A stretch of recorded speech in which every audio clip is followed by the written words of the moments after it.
네, 오늘 함께 나눌 말씀은 민수기 9장 1절에서 14절입니다. 오늘 본문에 나오는 내용은 애굽을 탈출한 지 1년이 지난 시점, 즉 성막을 세운 직후이며 인구 조사를 하기 직전의 시점입니다. 그러므로 본 장의 사건은 민수기 전체 중에서 출애굽기의 끝부분과 가장 밀접하게 연결되어 있습니다. 즉 시내산에서 생활한 1년의 마지막 시기로부터 40년 후 모압 평지에 도착할 때까지의 사건을 다루는 민수기에서 시간적으로 가장 앞선 부분입니다. 그런데 이 부분이 여기에 위치한 이유는 아마도 본문이 제2의 유월절, 오늘 본문 9장 9절에서 12절까지의 내용에 나오는 규례를 포함하고 있기 때문일 것입니다. 즉 2월 14일부터 지켜진 제2의 유월절은 이스라엘 백성들이 시내산을 떠난 출애굽 제2년 2월 20일 바로 직전까지 지켜졌기 때문입니다. 오늘 본문은 세 단락으로 구분을 할 수가 있겠는데요. 1절에서 5절까지는 유월절 준수, 그 다음에 6절에서 8절까지는 유월절을 지키지 못한 사람들에 대한 부분을 다루고 있고요. 9절에서 14절까지는 두 번째 유월절 지정과 규례에 대해서 기록하고 있습니다. 방금 말씀드렸듯이 이스라엘 백성들이 시내산을 떠난 출애굽 제2년 바로 직전까지 제2의 유월절이 지켜졌다라고 방금 말씀드렸는데요. 이러한 시점에서 가나안 땅을 향해 가는 이스라엘 백성들에게 강조해야 되는 그런 사항은 어떤 것이 있을까요?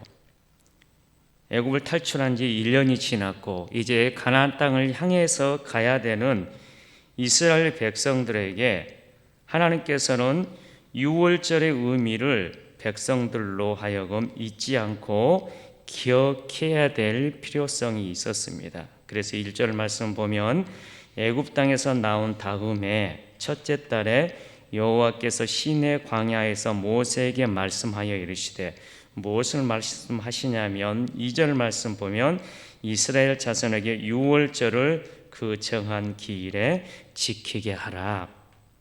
하나님께서 지금 이 시점에 이스라엘 백성들에게 강조해야 될 내용이 있는데 바로 유월절이라고 하는 그 절기입니다.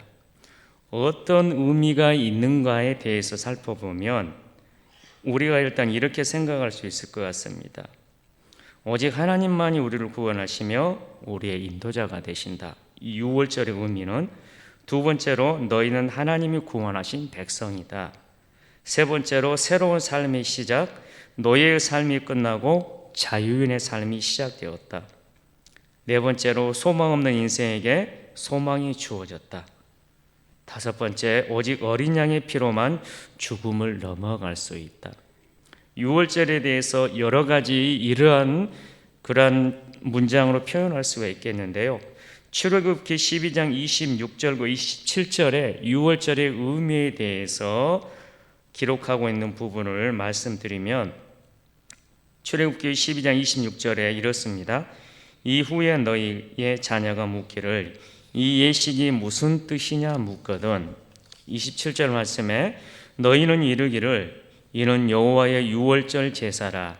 여호와께서 애굽 사람에게 재앙을 내리실 때에 애굽에 있는 이스라엘 자손의 집을 넘으사 우리의 집을 구원하셨느니라 하라 하매 백성이 머리 숙여 경배하니라. 이렇기 때문에 즉 유월절은 우리의 집을 구원하셨기 때문에 지키는 예식이다라고 하는 부분을 자기의 자녀들에게 가르치라라고 하는 그런 의미를 이 출애굽기에서 말씀하고 있습니다. 하나님께서는 모세를 통해서 이스라엘 백성들이 우리의 집을 구원하셨기 때문에 유월절을 지키게 하라고 명령하고 있습니다. 3절 말씀 보면 그 정한 기일 곧 이달 14째 날 해질 때에 너희는 그것을 지키되 유월절을 지키되 그 모든 율례와 그 모든 규례대로 지킬지니라. 이 중요한 의미를 가지고 있는 유월절을 지켜야 하는데 조건이 있습니다. 그것은 방금 읽어드린 대로 3절 말씀에 나온 대로 모든 율례와 규례대로 이 유월절을 지켜야 됩니다. 즉 하나님이 정해 주신 말씀대로 지켜야 한다는 것이 원칙입니다. 우리가 임의대로 정해서 하는 방식이 아니라는 말입니다. 모든 율례와 규례는 출애굽기 12장 1절에서 14절까지 그리고 43절에서 51절까지의 내용을 말씀합니다. 그 내용을 살펴보면 이렇습니다. 첫 번째, 이달 즉 종교력 1월 이달 열흘에 그 가족대로 어린 양을 취하라.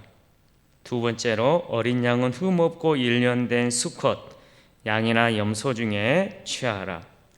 세 번째로 14일까지 간직했다가 해질 때에 잡아라. 네 번째로 그 피를 양을 먹을 집 좌우 문설주와 임방에 바르라. 다섯 번째, 그 밤에 고기를 불에 구워 무교봉과 쓴 나물과 아울러 먹고 날것으로나 물에 삶아서 먹지 말고 머리와 다리와 내장을 다 불에 구워 먹으라. 여섯 번째, 아침까지 남겨두지 말며 아침까지 남은 것은 불사르라. 일곱 번째, 먹는 자세로는 허리에 띠를 띠고 발에 신을 신고 손에 지팡이를 잡고 급히 먹으라. 여덟 번째, 이방 사람은 먹지 못할 것이나 각 사람이 돈으로 산 종은 할례를 받은 후에 먹을 것이며 거리움과 타국 품꾼은 먹지 못하리라. 아홉 번째, 한 집에서 먹되 그 고기를 조금도 집 밖으로 내지 말고 뼈도 꺾지 말지라. 열 번째, 너희와 함께 거류하는 타국인이 여호와의 유월절을 지키고자 하거든 그 모든 남자는 할례를 받은 후에야 가까이하여 지킬지니 곧 그는 본토인과 같이 될 것이나 할례 받지 못한 자는 먹지 못할 것이니라. 본토인에게나 너희 중에 거류하는 이방인에게 이 법이 동일하니라. 간단하게 요약을 하자면 이 10가지의 그러한 율례와 규례대로 유월절을 지켜야 하는 것이 원칙이었습니다. 이 원칙에는 인간이 할 수 없는 것에는 차별하지 않는 그 하나님의 마음이 있고요. 인간이 할 수 있는 것에는 정결함과 같이 구별을 요구하는 하나님을 찾아볼 수 있습니다. 이러한 그 규례대로 율례대로 이 유월절을 지키라고 이 말씀하신 하나님께서 모세를 통해서 이스라엘 자손에게 유월절을 지키라라고 4절에서 이야기합니다. 4절에서 모세가 이러한 방식으로 유월절을 지키라 하니까 5절 말씀을 보면 그들이 첫째 달 14째 날 해질 때에 시내 광야에서 유월절을 지켰으되 이스라엘 자손이 여호와께서 명령하신 것을 다 따라 행하였더라. 방금 전에 말씀드린 모든 율례와 규례대로 그 10가지 정도를 제가 출애굽기 12장에 나와 있는 대로 말씀을 드렸는데 이러한 부분들에 대해서 백성들이 다 따라 행하였더라라고 기록하고 있는 것을 볼 수가 있습니다. 번거로울 수 있지만 그러나 그거에 생각하지 않고 하나님 말씀대로 그대로 순종하는 삶. 이스라엘 백성들에게 이것이 중요했고 오늘 이 시대를 살아가는 우리에게도 동일하게 중요합니다. 말씀에 순종하는 삶. 그리고 6절에서 14절은 유월절 준수에 대한 추가 사항을 말씀하고 있는데요. 그 추가 사항 중에 아까 단락 구분할 때 말씀드렸듯이 6절에서 8절의 내용은 유월절을 지키지 못한 사람들, 유월절을 지키지 못하는 그러한 예외가 나오는 그러한 부분들이 있는데요. 유월절을 지키지 못한 사람들의 그러한 사람들이 문제 제기를 하게 되고 그 다음에 두 번째 유월절 지정과 규례를 9절에서 14절까지 말씀을 통하여 이스라엘 백성들을 경고하고 또 배려하는 그런 양 측면을 말씀하고 있는 것을 볼 수가 있습니다.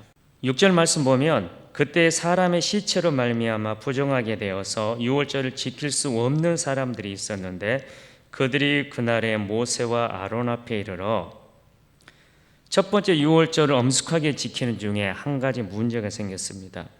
어떤 사람들이 사람의 시체에 접촉함으로 말미암아 부정하게 되어 유월절을 지키며 예물을 드릴 수 없게 되었는데 이 일에 대해 어떻게 해야 할지 묻게 된 것입니다. 유월절을 지킬 수도 없고 예물을 드릴 수도 없는 이러한 상황. 레위기 11장 24절에서 28절에 보면 이스라엘 백성들이 시체에 접촉할 경우 부정하게 된다고 말씀하고 있고, 레위기 21장 1절에서 12절 말씀에 따르면 제사장은 시체로 인해 부정하게 되면 성소에 나오는 것이 금지되었습니다. 여기서는 오직 제사장에 대해서만 언급하고 있는데, 오늘 본문 이 민수기 9장 6절에서는 이러한 제한이 이스라엘 백성에까지 확장되어 있는 것을 보게 됩니다. 시체를 접촉하게 되어 유월절에 참여할 수 없게 되었지만, 이런 문제 제기를 한다는 말의 의미는 그들이 유월절 제사에 참여하고 싶다는 열망을 가지고 있었음을 의미합니다. 그리고 그들은 여호와께 헌물을 드리지 못함을 안타까워하고 있습니다. 헌물은 히브리어로 고르반으로 표현되는데, 이 헌물이 정확하게 무엇인지 말하고 있지 않고 있지만 아마도 유월절의 희생 제물일 것입니다. 애굽에서 맞이했던 첫 번째 유월절에서는 제대로 희생 제사를 드릴 수 없었기에 두 번째부터는 좀 더 구체적으로 지킬 수 있게 되었을 것입니다. 또 다른 한편 집이라는 환경에서 광야에 서 있는 천막이라는 변화된 환경을 본다면 절기와 희생 제사 제도가 상황에 따라 변화될 수 있음을 보여줍니다.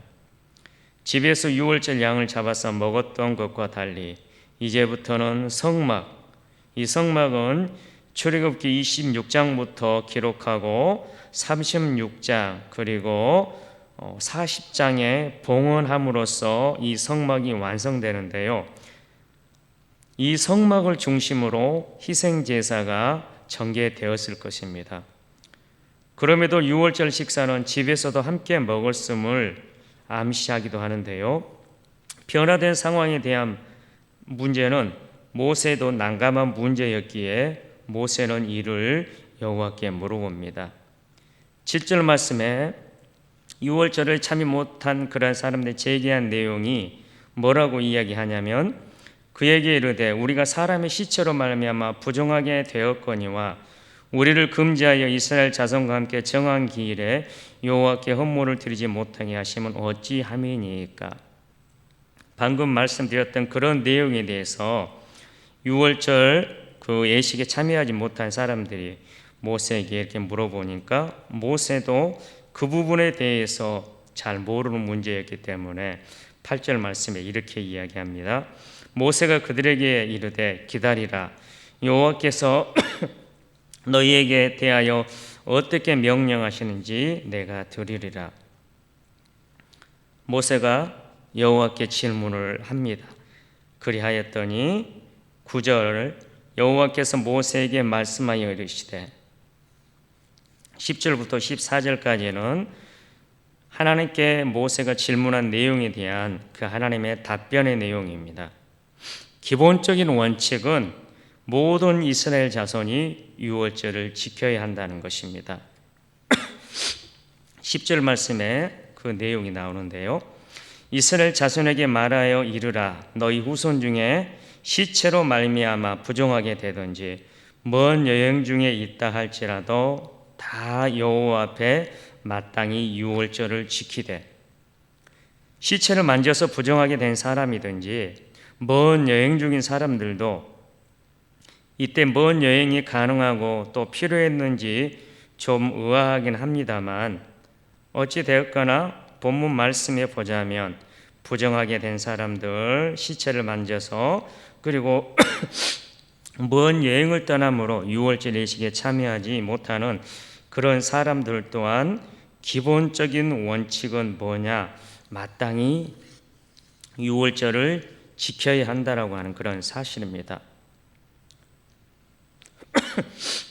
그러면서 참여할 수 있는 방법을 11절에서 말씀하시는데, 11절 말씀 보면 둘째 달 14째 날 해질 때에 그것을 지켜서 어린 양의 무교병과 쓴 나물을 아울러 먹을 것이요 12절 아침까지 그것을 조금도 남겨두지 말며 그 뼈를 하나도 꺾지 말아서 유월절 모든 규례대로 지킬 것이니라. 아까 말씀드렸던 출애굽기에 나오는 그런 유월절을 지키는 규례와 율례를 11절, 12절에 그냥 간단하게 요약해서 하나님이 말씀하고 계신 것을 볼 수 있습니다. 참여할 수 있는 방법, 늦은 유월절을 지켜야 한다는 것입니다. 원래 1월 14일에 지키는 거지만 특별한 경우가 있는 사람들에 한하여 2월 14일에 유월절을 지키라는 것입니다. 둘째 달에 지키는 유월절이지만 유월절에 지켜야 할 규례는 첫째 달에 지키는 것과 동일하게 해야 합니다. 어린 양, 무교병, 쓴 나물, 남기지 말 것, 뼈를 꺾지 말 것 등등 똑같이 말입니다. 둘째 달 유월절을 말씀하시는 하나님을 보면서 하나님의 자비로우신 마음을 보게 됩니다. 하나님의 원칙은 사람을 살리기 위한 원칙이지 원칙을 위한 원칙이 아니라는 사실입니다. 부득이하게 지키지 못한 그런 사람들을 향하여서 하나님의 말씀에 불순종했다라고 내치지 아니하시고 하나님을 찾는 그런 사람들에게 두 번째 유월절을 열어놓으심으로써 그들로 하여금 은혜의 자리에 동참할 수 있도록 기회를 열어주시는 그 하나님의 자비로우신 그 사랑을 볼 수가 있습니다.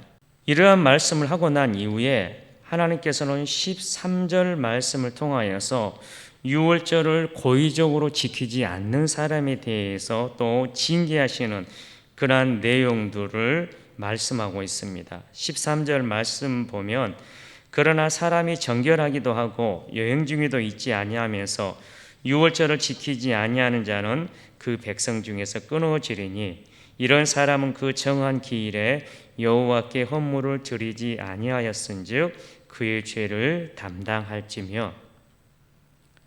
하나님께서는 둘째 달에 유월절까지도 열어놓으신 이유는 모든 이스라엘 자손이 유월절을 지키는 것이 원칙이기 때문에 그렇게 열어놓으신 건데, 방금 읽은 바와 마찬가지로 13절 본문에서는 이러한 하나님의 뜻에도 불구하고 백성 중에 고의로 유월절을 지키지 않은 사람이 있다라는 것입니다. 그러한 사람에 대한 징계의 내용을 방금 13절에서 말씀드렸는데, 정결하기도 하고 여행 중에도 있지 아니하면서 고의로 유월절을 지키지 않은 자는 그 백성 중에서 끊어진다. 그리고 그의 죄를 담당한다라고 이야기합니다. 언약 백성 중에서 끊어진다. 이것은 하나님의 언약 백성으로서의 자격에 중주이 되어서 하나님의 백성 되는 그 공동체 안에서 자격을 박탈하게 되는 것을 의미합니다. 남들이, 다른 사람들이 이들을 억지로 끊어냈다라기 하기보다는 이 유월절을 고의로 지키지 않는 것 자체가 하나님의 주권과 그분의 백성 되기를 거부하는 그 행위이기 때문에 스스로 끊는 것과 마찬가지가 아닌가 생각을 해보게 됩니다. 그의 죄를 담당한다고 하는 부분은 자신의 죄로 인하여 마땅히 짊어져야 할 그 형벌을 본인이 직접 담당한다라고 하는 그런 의미를 갖고 있습니다. 13절에서 이렇게 징계의 측면을 이야기한 반면에 14절 말씀에서는 타국인인데 유월절을 지키고자 하는 자들에 대한 언급입니다. 이때 당시 사고방식으로 조금 놀랄 수 있는 그러한 내용인데요. 14절 말씀 보면 만일 타국인이 너희 중에 거류하여 여호와 앞에 유월절을 지키고자 하면 유월절 규례대로 그 규례를 따라서 행할지니 거류민에게나 본토인에게나 그 율례는 동일할 것이니라. 이스라엘 백성들과 거하면서 기본적으로 지금까지 이스라엘 백성들을 위해 행하신 하나님의 능력을 경험한 사람들이 이 타국인이고 그리고 거류민이고 본토인에 해당될 것입니다. 이 사람들은 하나님의 구원의 능력을 경험한 사람들이 사람들로서 자신들도 하나님의 언약 백성 안에 들어가기를 희망하며 또 하나님의 언약 백성이라는 정체성에 발현한 유월절을 준수하고 싶었을 것입니다. 이들에 대하여 하나님께서 문을 활짝 열어 놓으셨다는 사실을 본문에서 드러내고 있는데요. 하나님이 백성이 되는 데 중요한 것은 출신 성분이 아닌 것을 본문을 통해서 알 수가 있습니다. 중요한 것은 하나님의 윤리대로 따르는 것, 즉 말씀에 대한 태도, 순종이 중요하다는 것입니다. 죄로 인하여 하나님과 분리되어 죄의 노예로 살았던 우리입니다. 하나님께서 열어놓지 않으셨다면 도저히 그분의 백성이 될 수 없었던 우리입니다. 그러한 우리에게 구원의 문을 활짝 열어 우리를 맞이해 주신 하나님이십니다. 유월절 어린 양이신 우리 예수님의 사랑을 통해서 말입니다. 오늘날도 유월절을 지켜야 합니까? 이렇게 물어보는 사람들이 있습니다. 오늘날을 사는 우리는 영원한 규례로 대대에 지키라라는 말씀을 어떻게 해석해야 될까요? 유월절의 형식적인 의미는 예수님에 의해 모두 성취되었기 때문에 더 이상 지킬 필요가 없습니다. 그러나 유월절 어린 양 대신 예수님의 보혈로 죄인을 구원하시는 방법은 영원토록 변함이 없을 것입니다. 유월절은 단지 나를 기억하는 것이 아닙니다.